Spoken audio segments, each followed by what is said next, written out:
I'm ready. Okay. It's been a long day. Yep. It shouldn't take too long. Start off with a 7 o'clock appointment with a dentist. Oh, how are your teeth? Oh, we can talk about that later. Now we're recording. Okay. Although maybe we should keep this in the recording. Shit.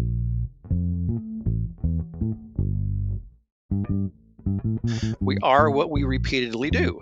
If we repeatedly create toxic relationships within our organization, then that's going to be the output.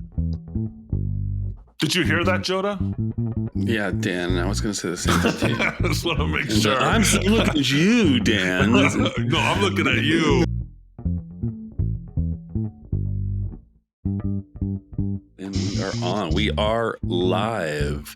So, Dan, just real quick, I'm going to refer to you as Dan. I'm going to refer to my partner as Tarker for the rest of this episode, just so that I don't get. Let's see. I tried last names.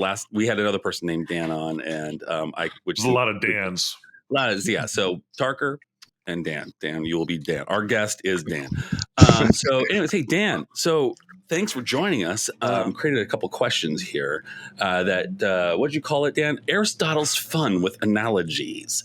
And the systems thinking edition. The systems thinking edition. So these are I give a full credit that the glory of each of these questions is solely from Mr. Dan Tarker.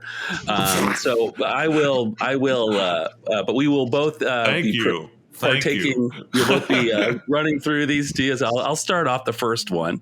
Well, I know Dan likes Aristotle because he's quoted him a couple times in his book and in other documents. So I just wanted to pay some homage to the master of analogies, Aristotle, and metaphor. And he also makes a really great quote, too. He does. People have been quoting him for thousands of years. Yeah. For a long time. Yeah, it sounds like whether or not he actually said whether or not he actually said what's attributed to him is a different question. But that's a good point. That's a lot good of point. his books have disappeared, right? Well, one of the things people don't realize is one of the things he stated, he had made an analogy, and I'm wondering if you can finish this analogy. The analogy, as Aristotle said, was complexity is to systems like. Well, I don't know that Aristotle said this, but this Dan would say that like DNA is to life. And what do you mean by that? Why is DNA to life like complexity is to systems? Well, because DNA is a wonderfully complex, in fact, I would say an incredibly complex system. If I remember my numbers right, there are in every DNA molecule, there's 2 billion digits of code, and that the DNA in the human body replicates something like 3 trillion times a day. And if you took all of the DNA in the human body, lined it all up, it would stretch from the Earth to the sun and back 61 times. Wow. That's a pretty complex system. Yeah, that is nuts. That is nuts. Which brings us to our second analogy. Interconnectedness is to systems like? The circulatory system is to the muscular system. All right. Now, what does that mean, Dan? Well, how is interconnectedness to systems like the circulatory system to muscles? Well, so there are, and depending upon who's counting and what you want to count, the human body has 11 different subsystems within the structure of the human body. One of which is the circulatory system, another one which is the muscular system. All of those systems are marvelously, fully, and completely integrated. So that if you remove the circulatory system, you don't need the muscular system because it's going to die. Right. So they need each other. Okay. You got that third one, Jodah? Yeah, there you go. I bet you guys didn't realize that Aristotle thought a lot around leadership, and he starts off an analogy just saying leadership is to teams like. Oh, teams like the neurological system is to the rest of the human body. All right. Let's unpack that a little bit. All right. So the way I've thought about leadership within this context of the human body and trying to make an analogy is that The neurological system, and I'm way outside my area of expertise. So if we have any medical or scientific biological people online, please don't write me nasty letters. But I think of leadership like the neurological system because it's what connects everything. It's what's integrating all of the other parts of the larger system. Nice. Okay. Love is to leadership like. Exercise is to good health.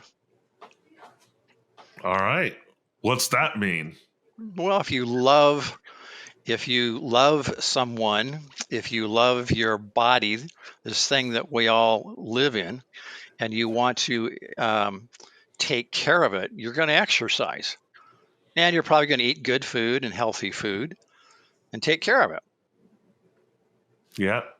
Okay. So if I'm just All right. drinking and like eating potato chips on the couch, I'm probably not loving myself. Probably not as well as you could. It's a different kind of love, Dan. There you go. It's a different kind of love. Okay. My last question. Sorry, Aristotle's last analogy. Well, it's not. Aristotle didn't have anything to do with these. He's just he was a proponent of metaphors and analogies. He wrote a lot about it in his book, The Poetics. That's kind of what I'm referencing with that. Right. And I wasn't clear on that. So thank you for that clarity. Yes. Lean is to manufacturing like. Healthy eating is to healthy living. I mean, it's kind of the same idea. Lean, the concept of lean really is about maximizing value and extracting waste to replace it with value. So when we think about leadership, DNA, the human body, I think of lean as that process that we go through where we want to maximize the value of this thing called our human body. We want to get as much out of it as we possibly can.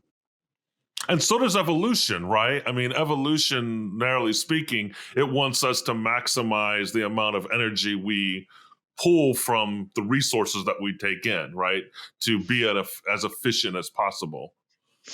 Well, I think what I heard you say is it wants to not only pull the max amount of energy, but it wants to use that energy in the most efficient way. Yeah, for sure. Which brings us to our next, our final analogy. Habits are to excellence as identity is to behavior. And this is actually one quote from Aristotle that I absolutely adore. And whether or not he actually said it is a different question. But he said, "We are what we repeatedly do. Therefore, excellence is." Let's see, how do you conclude it? Therefore, excellence is. I think he said excellence. Therefore, is a habit. Yeah, well, that would be consistent with his other writing. I mean, so one of my backgrounds is a dramatist, and Aristotle wrote the first book on playwriting, The Poetics, and his definition of character is habitual action, repeated action. That's actually what defines a character. Yeah. So take that idea and put it in the context of leadership, organizational behavior, maximizing the value that an organization is producing for its stakeholders. All of a sudden, we then have to get into that place of we are what we repeatedly do. If we repeatedly create toxic relationships within our organization, then that's going to be the output. Did you hear that, Jodah? Yeah, Dan, I was going to say the same thing to you. I just want to make sure. I'm looking at you, Dan. No, I'm looking at you. All right. Well, sorry, Tarker. So, Dan, our guest, Dan, thank you for joining us. I hope that was enlightening to kind of kickstart this conversation. People kind of know what we're going to be leaning into here for the next hour or so. You welcome to the Sense and Signal. You got a little sign there, Sense and Signal behind me there. We have a special guest, Dan Edds, today. He is an MBA as a management consultant who helps organizations develop high impact cultures. He is the author of 2 books. The most recent is titled "Leveraging the Genetics of Leadership: Cracking the Code of Sustainable Team Performance." Ed, what is the other book that you wrote? Out of curiosity, I don't have that here. The other book I came out with about 20 years ago. It's called Transformation Management. It's really about how activity and process analysis and improvement can transform an organization. Okay. All right. Cool. Good to know. And then you can review his work and writings through LinkedIn, of course, page and his personal website at Daniel Edds. That's with 2 Ds, EDDS.com. So yeah. Hey, thanks for joining us today, and everybody, thanks for joining us as well. And thanks for having me. And yeah, totally. I'm super excited about this conversation that we're going to have today. And I think I'm glad we started off with the analogies, because that's kind of the root core of how you construct a metaphor. And I think a lot of what we're going to be talking about today are metaphors. And so in a sense, isn't a system, like when we talk about systems theory, is a system a metaphor? Are we trying to describe something using that term that is it a metaphor? No, I don't think so. What At is a least not the system? way. Okay. Yeah, I think of a system as a real thing. A system Okay. is a real, live, breathing thing. We often don't see this system, but if you want to use an analogy, an computer operating system. Right Right. now, I have a Windows operating system that's operating my computer. I don't see it. I don't even know that it's there, but it's controlling everything that's going on in my computer in our conversation right now. But it's systems come with, especially, if you want to get real technical, we think of soft systems, we think of organizational systems, open systems. Those systems comes with a set of key elements that are organized. They have rules, routines. They have their own behaviors. So I think of them as way more than a metaphor. They are actually real, living, breathing things. And so there's been a lot of research into systems over the past 100 years or so. And there's been kind of, I guess maybe what we're getting at with the metaphor, there's all different types of systems thinking, right? There's natural systems, bureaucratic systems. Can you give like our audience a brief tour of some of the different theories of systems in like a minute or so? Like, because I know it's a vast topic, but just to establish like it's an ongoing developing theory of how to think about the world. Yeah. I wouldn't say I'm any kind of an expert on the history of systems thinking. I'm actually fairly new to the discipline. Okay. But we live and breathe in a world of systems. We live in a solar system. We live in a universe. We live on a planet that's part of a solar system. We live in environmental systems. I think one of the more interesting systems, especially coming from the Northwest, is the California redwood tree. Actually, in doing the research for my book, I looked at that as a system, and it's really fascinating. California redwood tree looks like a tree, but they also happen to be some of the tallest and oldest living things on the planet. And by the way, the California redwood tree is also the best tree on the planet to extract carbon out of the atmosphere. You take that tree out of a forest, and there's a measurable impact on the larger environmental system. So we live in a world of interconnected systems, and I think the idea that organizations are really an interconnection of a variety of systems, I think maybe is just now starting to kind of gain some traction. It's been around for a while, but I think it's just that idea is just now starting to gain some traction. Dan and I were just having a conversation earlier this afternoon, kind of around this. And one of my favorite books, and I think of it as a systems book, but it's also going to highlight the hippiness of me as well. Is a book written in the 70s called The Zen and Art of Motorcycle Maintenance. And I recommend people read it. It's definitely an out there book, but it's a book that talks about systems and the complexity of systems and the functionally the imperfection of systems. And what does that mean when systems are imperfect for when you're trying to look for outcomes? And Dan and I were just what we were kind of walking into or discussing was the little not fallacy, but the thing that isn't talked about a lot, which is the fuzziness. When you have these systems and you start to lose clarity around causation, it becomes complex. You have this complexity theory. And it starts to have like one of the examples I used in my efforts is my work is like we have a hard time kind of always determining the return on investment of our efforts when we improve an interface for a product, right? Sure. How do we identify that improvement did what we think it did, and because there's so many moving parts, right? How do you contend with that complexity in these systems, like when we're talking about in organizational structures? I mean, they're so complex. Is it possible to measure systems? That's actually something I'm looking into right now. Specifically, how do you measure the value of a leadership system? I actually had a conversation with a guy named John Hazy. He teaches at a university back on the East Coast, and a paper I was reading of his made the proclamation that we have no current theory on how to measure the value of leadership, which is kind of stunning when you think about it. Other than clear in the corporate world, analyzing net revenues as a way of capturing the value of leadership, but you're assuming that leaders are actually responsible for net revenues.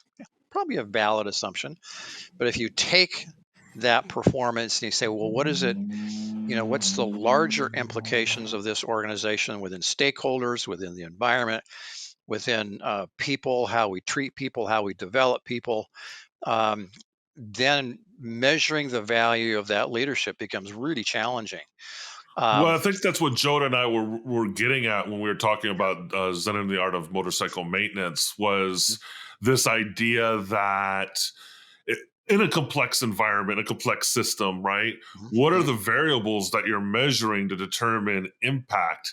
It becomes because in a leadership position, is it a certain behavior that the leader's exhibiting? Does it have more to do with the followers? Does it have to do with the team that has been constructed? Does it have to do with the culture of the organization and the momentum already happening?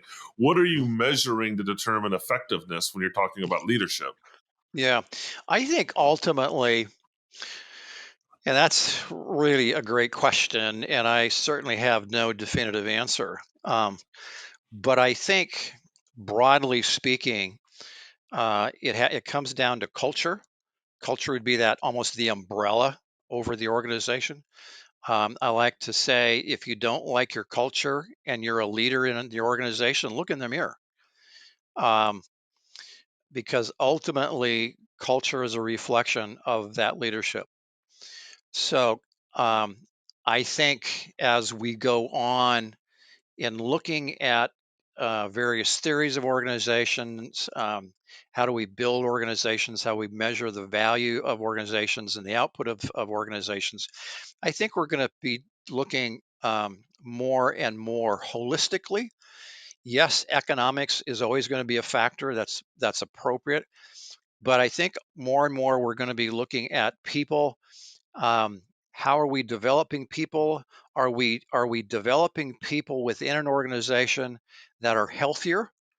Someone just sent me a paper put out by the McKinsey organization looking at organizational health in the Middle East, and they're looking at physical health, emotional health, mental health, psychological health, and even spiritual health. And within our organizations, can we start measuring the total health of our people? And even here at Microsoft here locally, they're starting to think along those lines. From what I understand, that they're looking not just at the person as well, I'm a coder, I'm a developer, I'm a designer, I do these functional elements, but am I becoming holistically healthy? Um, and in doing the research for my book, one of the things that was frankly rather startling to me was that high impact organizations take this holistic approach to the health of their people. Um, and when you see it in action, it's really stunning. In fact, I saw it 3 or 4 times, and finally, I was really blown away by what I was seeing. And I called a mentor of mine in the project, a woman that teaches at Harvard, Dr. Barbara Kellerman, and I said, I'm seeing this thing about holistic development of people. I said I am really blown away by it. I said, can you explain it to me? She said, I know exactly what you're saying, and she said, you need to go read this book, which I would recommend for your listeners, called "And Everyone Culture," and it Everyone profiles, culture. All right. yeah, profiles 3 organizations that really see themselves as people developers and as technology companies or investment companies second. Their approach is really all about, we're here to develop people. Oh, by the way, That's we're Yeah. also a technology company. that's really really interesting, and it definitely aligns with sort of the conversations Dan and I have had with this podcast. Like, what does the future look like with when it comes to what are you measuring? And it's funny because I mentioned in a previous podcast something from your book, well, or at least a character. So one of your chapters you discussed Jack Welch Hmm. versus who was the other gentleman that you compared him to? Jack Welch and the CEO of Alcoa, Paul O'Neill. Alcoa.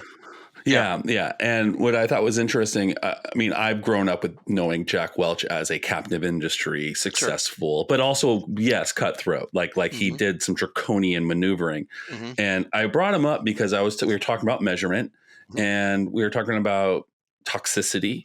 Hmm. And the question was, would you even want a company want to even have work with a toxic person, right? Hmm. And I was thinking, well, Jack Welch, right? I mean, one could qualify him possibly as being toxic in some Hmm. levels. And he moved needles, and the needles that mattered back in 1982, which would have been simply just the stock market. That was the needle that they cared about. Sure. And the question Shareholder was, value. that's right. And the question would be like, and I'm sorry, I don't want to come off as anything other than a full blue-blooded capitalist here, but can there be other measurements that are meaningful for industry that have nothing to do with the SEC, have nothing to do with dollar, not nothing, but to your point, are less relevant? Is that a realistic? Is Yeah, that realistic? yeah, I absolutely think it's realistic, and I think it's actually going forward in the future. I think it's going to be a mandate, and it's not like the two ideas are mutually exclusive. No, right. We have this mentality. I think it's falling apart a little bit. But we either take care of our people or we take care of our shareholders, and we can't do both at the same time. But the reality and the research is really abundantly clear. If we take care of our people, they will take care of our customers and our shareholders. Yeah, they'll be more And motivated. They'll more buy-in, right? If you feel well, like it's you're being taken care of. exactly. It's we call it discretionary effort. Um, I was working with a hospital organization several years ago, and we were talking about their leadership system, and they were actually wanting to design a leadership system. And so the first conversation that I had with their executive team was, what do you want this system to produce? And lots of conversation. 2 3 hours later, we've got ideas, up on a wall, and we're putting ideas up, we're taking them down. Standard brainstorming session. Finally, the chief operating officer, a woman whose name is Eileen, who I uh, adore. I would, if I was 25 years old and wanted to know something about healthcare administration, I'd drive 250 miles a day just to follow along behind her. I couldn't. She's retired since then, but finally, after lots of conversations, she finally said, what we really need are empowered employees, Yeah. because Yeah. if an employee is not empowered, they're not going to take the time to make that extra phone call, Yep. to ask that extra question, to dig a little bit deeper. And she said, that's the kind of people we want around here. Yeah. And so to your point, it's not either people or shareholders, it's both and we can't pull the two apart. They're both and the And I want research to says, yeah. caveat here too, like you guys are talking about industry. I come from higher education, so I'd even say stakeholders as well, Okay. in place of shareholders. Sure. Yeah. Well, so yes. one thing I want to get to, Dan, is you have this theory that you present in your book around leaders being basically systems designers, and that is kind of a different approach to thinking about leadership. Historically, you have a very individualized focus on leadership. You have in the early 20th century the great man theory, and which has been pretty much debunked, but but it still has been, especially in our culture, very individualistic. And you're even going beyond collectivism when you're talking about leadership. You're talking about the leader looking at the overall organization and thinking, how can I design systems and put them in place to achieve the desired outcomes that we want? And can you talk a little bit more about that theory and how you came to it? Yeah. We don't have a week to talk about it, though, do we? No. Very succinctly. Okay. So I've been in the consulting practice for 25-ish years. And I've worked with, a couple hundred different organizations and lots of leaders and lots of executives and lots of rank and file. And I've seen this similar conversation dozens and dozens and dozens of times, but there was one that really captured it for me. I was doing a lean engagement for a large state agency and a specific division within this agency. And it was, I don't know, 2012, 13, a few years after the Great Depression.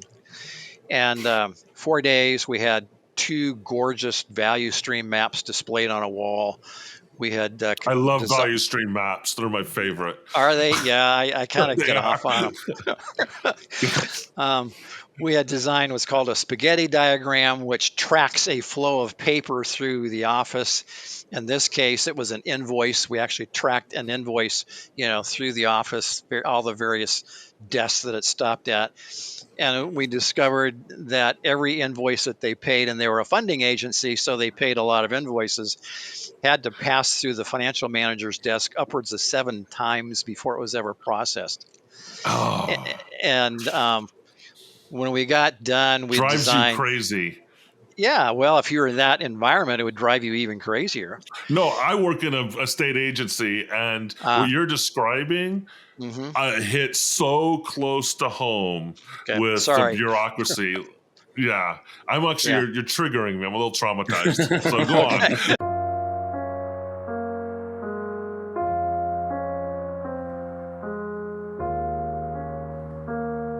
I didn't mean to trigger it. Group hug. Group hug. There you go. Oh, good hug. Yeah.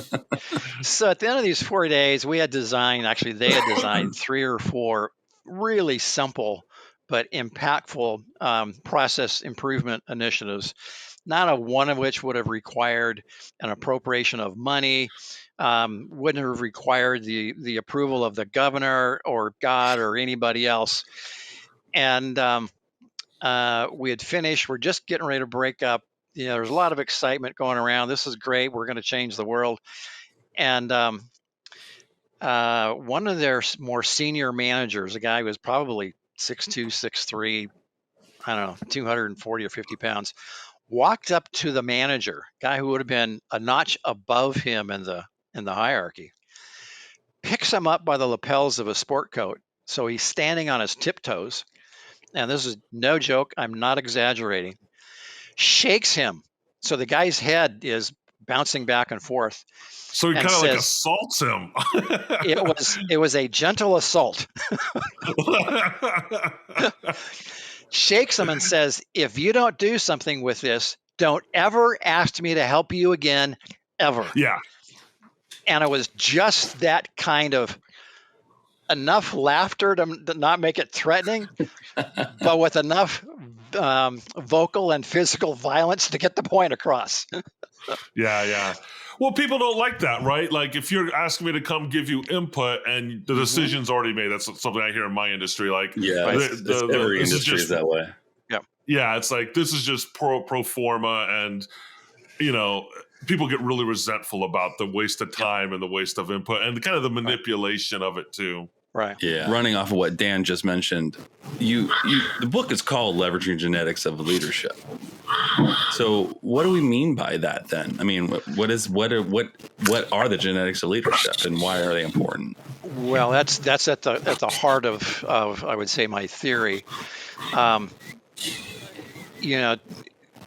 story is symbolic of so much of what I've seen. And the end of that story is that we thought we were doing something smart and going to the executive leadership team in the department and saying, look what we've done. And they all, clap, pat us on the back. And then we walked out the door. And as we were walking out the door, they just said, oh, by the way, can you keep so-and-so abreast of your progress who's not here today? And you could just watch it was like taking a pin and stick it in a balloon. You could just watch the energy just. And that's what got me thinking that there is something wrong with the way we're approaching leadership, because every one of those executive leaders were well qualified. There was nothing in their resume that you would say disqualified them from an executive leadership position in a large state agency. But I began to think there's something else going on. And I've done enough work with the Baldrige organization, Malcolm Baldrige quality criteria. And in that criteria, we talk about systems and systems thinking. And so I sort of had it in my mind that maybe leadership could be understood better as a system. And the more I got thinking about it, and then I was invited by a hospital to say, the CEO said, I want to design a formal model of leadership. And of course, they said, sure. And we started working together. 9 months later, we had a beautiful model displayed on the wall, graphically displayed on a wall. And the very last meeting with the leadership team, the chief nursing officer, she folded her arms like this. And she said, y'all made me a leader in this organization because I was a good nurse. But she says, as a leader, I've never known what I was supposed to do. And she points to the wall and says, this up. You're echoing Jodah right now. Okay. So she points to the wall and she says, now I know what to do.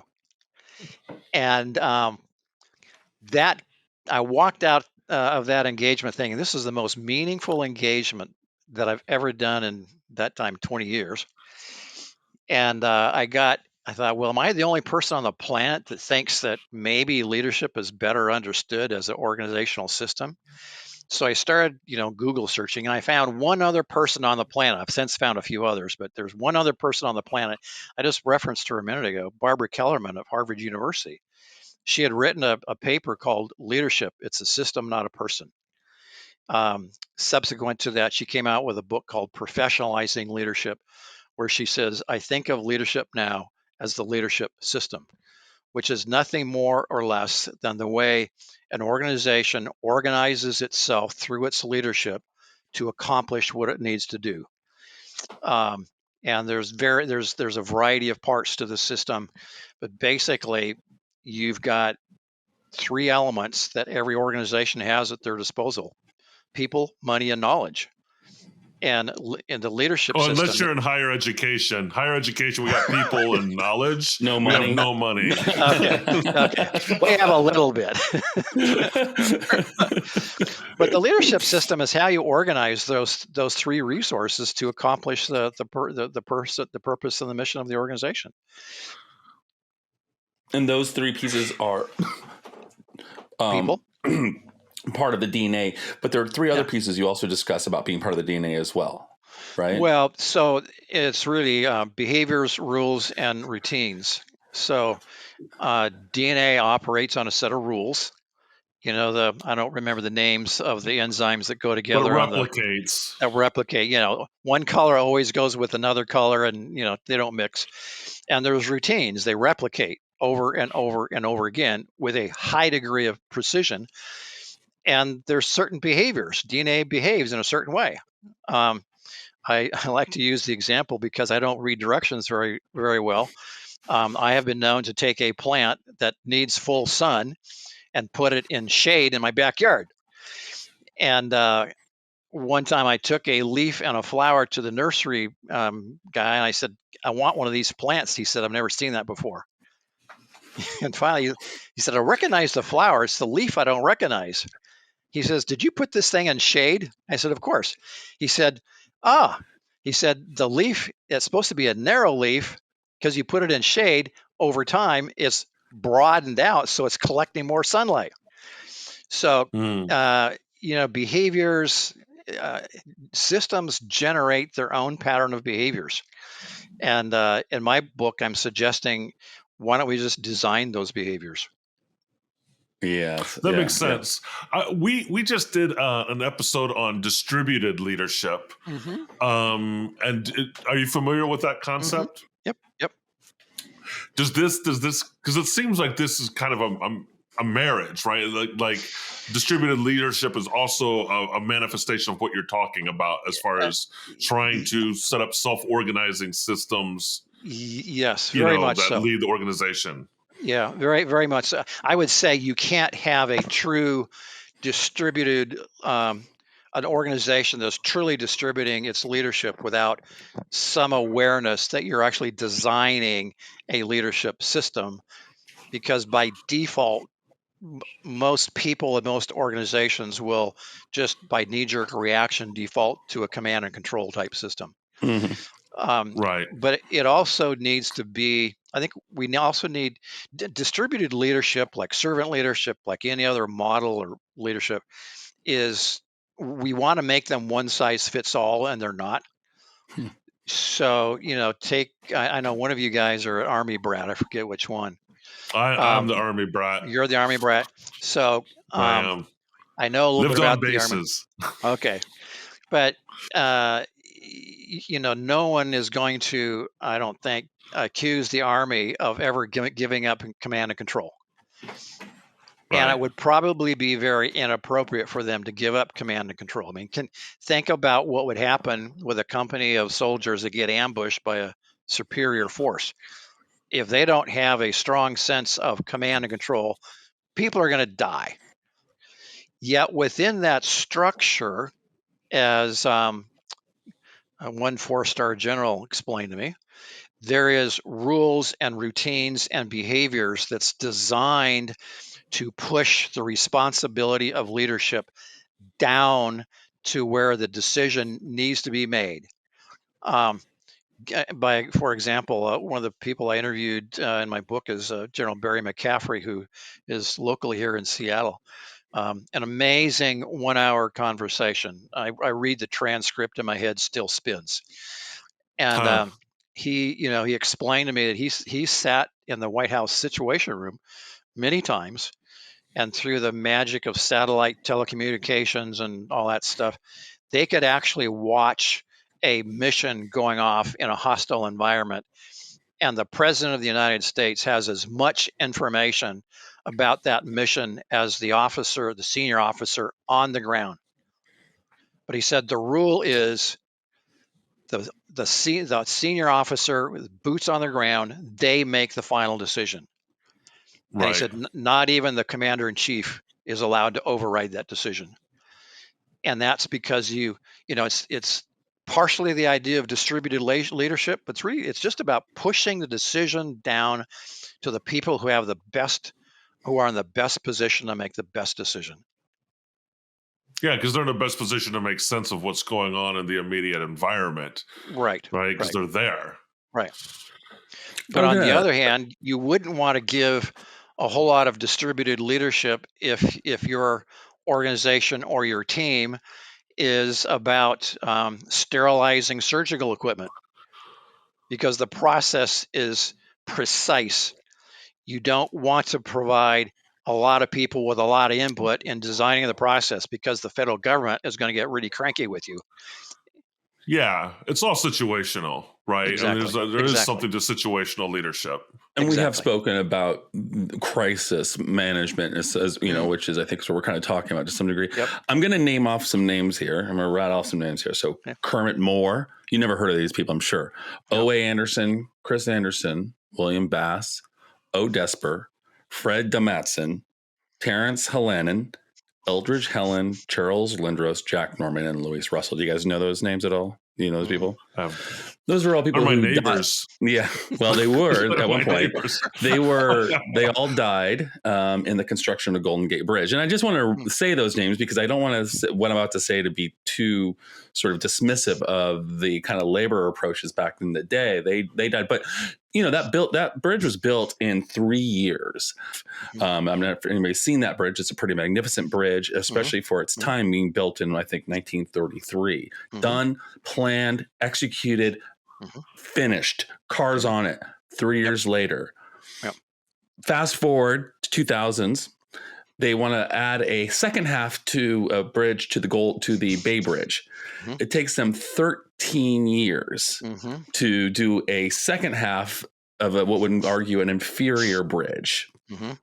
Did we know something back in the day that we've lost? Well, we got the same issue south of us on the Columbia River.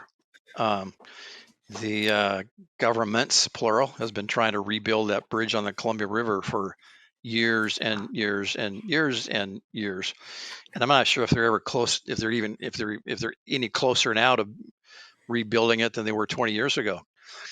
But I think to your point, though, I think this is where complexity comes in.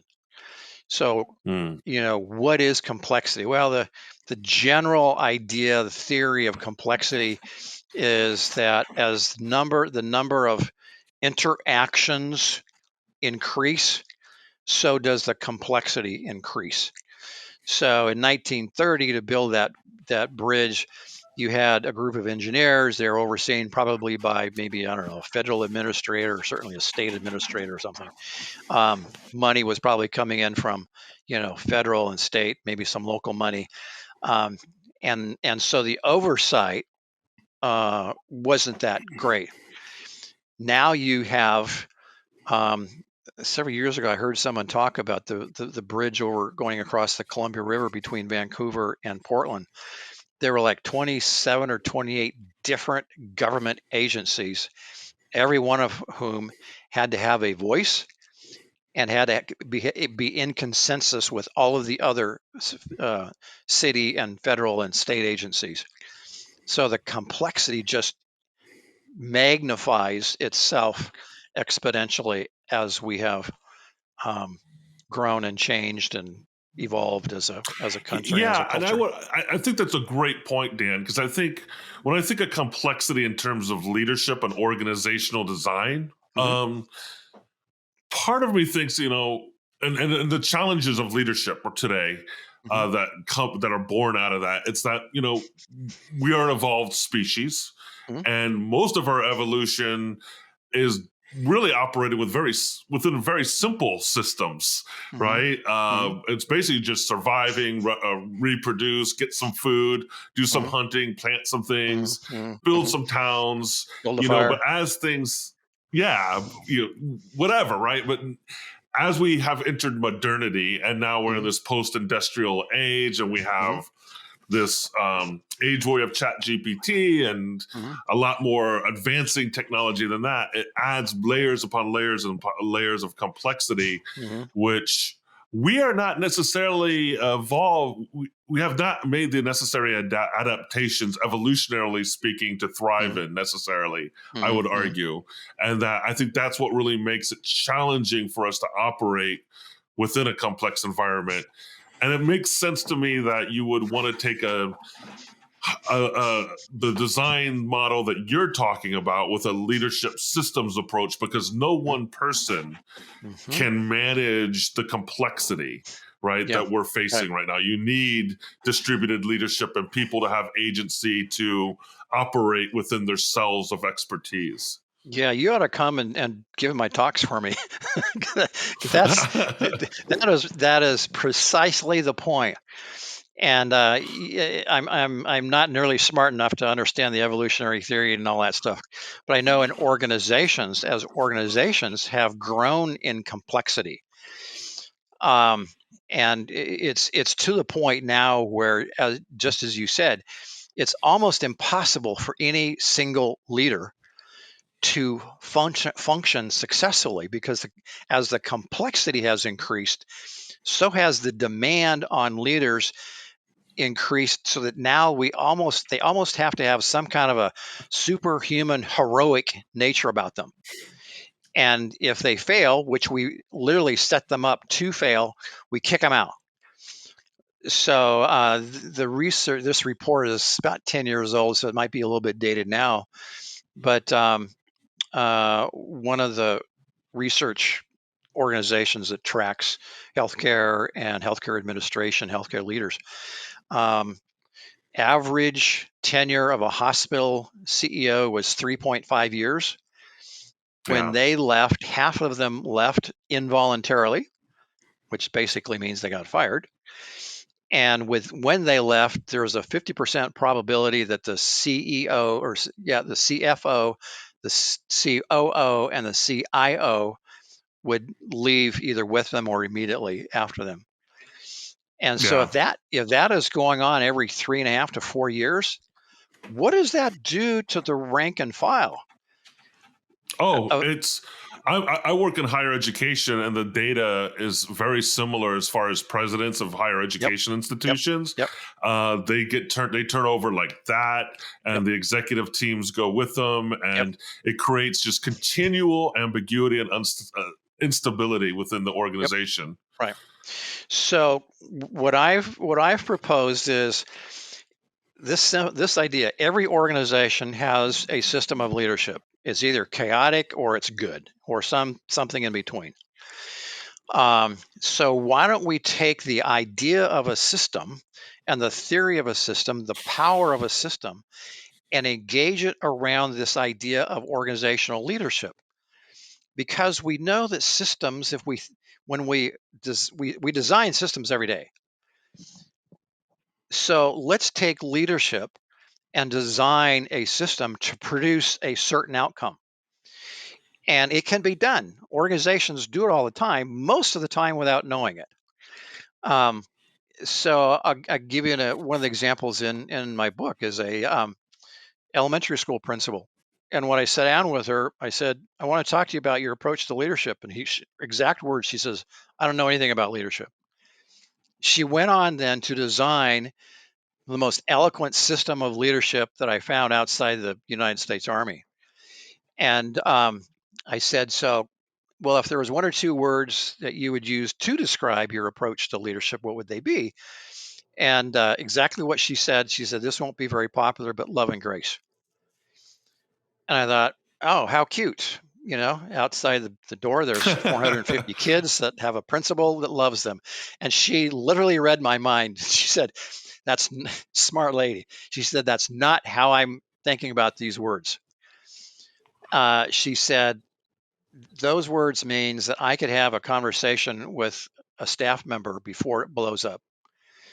And then she went on to describe for me how she designed an organization around her and her other, you would really call it distributed leadership, that focused on collaboration, that focused on collaborating not only internally with teachers collaborating with other teachers, but teachers collaborating with families, with her as the principal collaborating with neighborhood groups, Um, and that in 5 years, that school went from the lowest performing school in a district of 25,000 students to the highest performing elementary school out of out of all of the various schools. And when that wasn't good enough, they kicked it up another notch and became one of the few schools in the country to actually begin to close the achievement gap. And she had just simply designed a system. And the first thing that she did, without even knowing about it, when she took over the school, and this is one of the when you know you're working in the world of systems when somebody says we have a rule. She said she brought in her entire staff, including the custodians and janitors, and she said, "What are our rules?" And she said, "We put up on walls. We wrote down pieces of paper what all of our rules were." And then she said, finally, when everything was quiet, she said, "Now let's design our own rules." And they designed a set of rules that would guide them in their collaboration, their relationships internally together, would design their relationships with their students, their families, the neighborhood, etc. And it was a total system.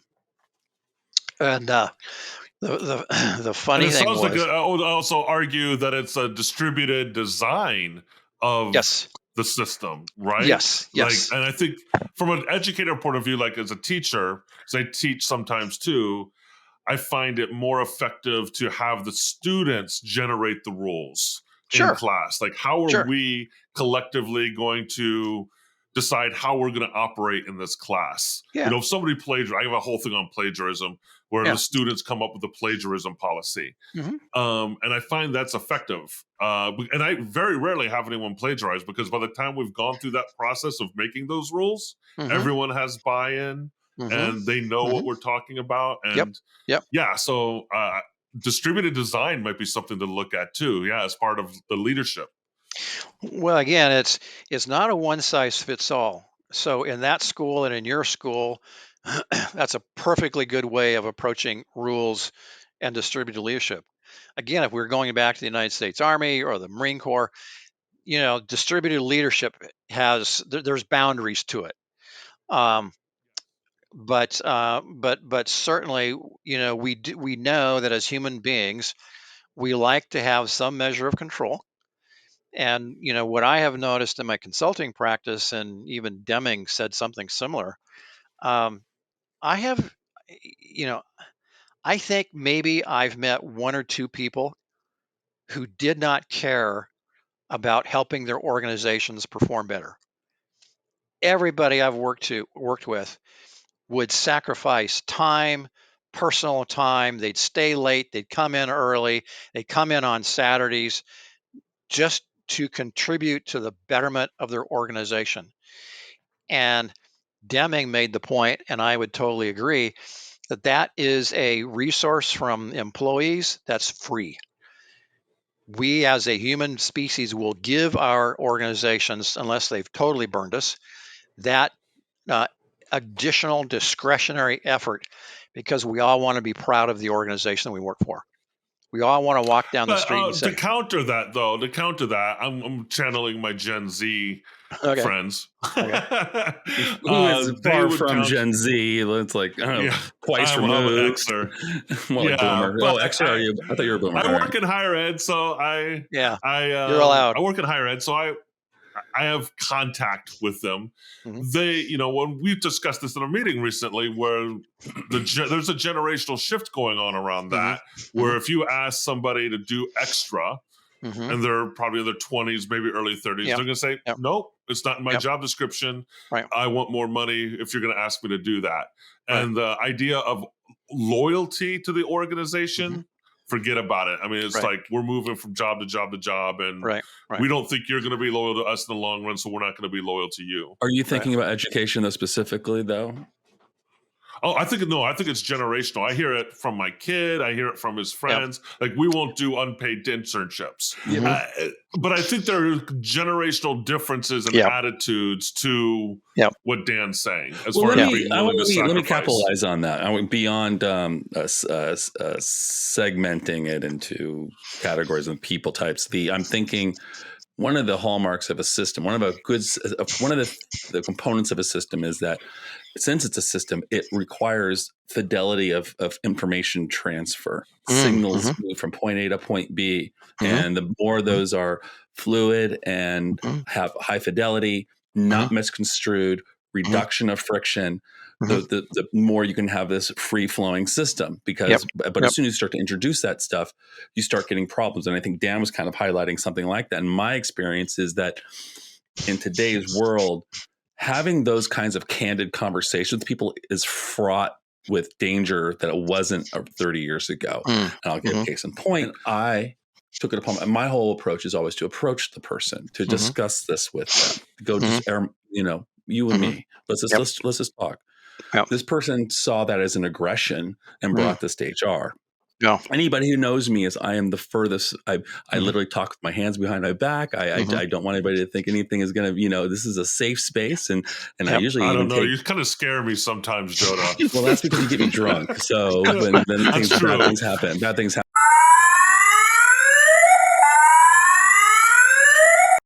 HR saw for what it was, an unnecessary escalation, and nothing really happened. But it did chill me from wanting to ever communicate with that person again, adding friction, reducing the ability for this system to function. And I find that to be increasingly a problem. What are your thoughts around that? Yeah, I think you're absolutely right. There are generational differences. Gallup has come out with some research that said that, well, I think it was mostly referred to millennials. They will actually be more loyal to their employers than us baby boomers, but it's different. Where in my generation, we would be loyal to an employer because we didn't have other opportunities. And so we would take sometimes a lot of abuse just because, well, you got to wait your turn, and you wait your turn long enough and you're going to move up the ladder. And so you don't want to mess up that, that ladder climbing. Where millennials, and probably even to a greater extent, Gen Z or Gen X, Gen Z, whatever they are, they're not that patient. I raised one, so I have some authority. That we've raised. He's a millennial, I guess. So we've raised them to be impatient and don't necessarily have to wait their turn. And oh, by the way, you can be or do anything you want. And so I think what you're referring to is they're just reflecting the values that we raise them with. But but I also know that there's always going to be those situations where someone takes something the wrong way and it just blows up. And maybe a generation ago, we didn't have to deal with it quite so much because people just kept their mouth shut. And now it's perfectly acceptable to, everybody speak their mind. And sometimes that's helpful and sometimes it's not. That's I could see that happening. Yeah. Hey guys, real quick here. We are not to say that we're at the hour or anything, but we're kind of past the hour.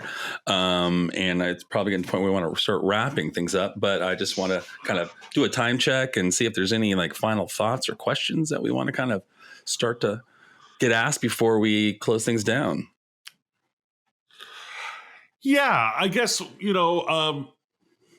when I think you've talked a lot, Dan, today about servant leadership and love and complexity and systems thinking. And, a lot of people don't know this, but maybe a lot of people don't know this, but servant leadership comes from an idea that was in Herman Hesse book of the Sherpa helping climbers up Mount Everest, right? That's where I think it was Greenblatt who came up with the idea of servant leadership and kind of codified it into a theory. And he was thinking about those Sherpas, so how can we all be better Sherpas within our complex organizational environments and promote love and service? That actually is a great question, and I wish that I could. I wish more people would ask me that. Actually, the idea of servant leadership goes way back further than that. Aristotle did actually mention servant leadership. Jesus famously mentioned servant leadership, and it was some. I'm not sure it was Confucius or somebody in China had the same idea. Probably Lao Tzu too. Lao Tzu, probably, right? That actually sounds kind of familiar. So it's not a new idea. Servant leadership, I think if we look at it closely, and specifically if we look at it systemically, servant leaders, they share power. It's just what servant leaders do. They do not hold power. Too many of us, when we are given a position of power, we think that power is kind of a zero-sum game. If someone gives me 10 units of power, well, if I give one of those units to power, that means I now only have 9. And the reality is, if we give away power, I don't lose any power of my own. I actually create power. And so we got to get this idea that if I empower somebody, I'm not losing any of my own power. I'm actually creating more power. And so servant leaders share power. The other thing that servant leaders do is they focus on development. They develop people. I was not looking for this when I started writing my book, but every time I found a high impact organization as well as a high impact individual, they were always about developing people. They wanted to see their people grow personally. They wanted to see their people grow professionally. They were a teach, they're a coach, they're a mentor.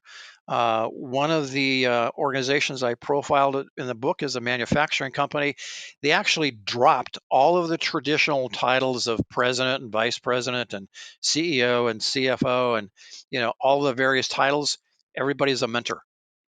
And so if you're the president, he was a mentor. His job was to mentor the people who directly reported to him. Their job was to mentor the people who directly reported to them. And just the title changed the whole dynamic of the relationship. So 2 things, they share power, they develop people.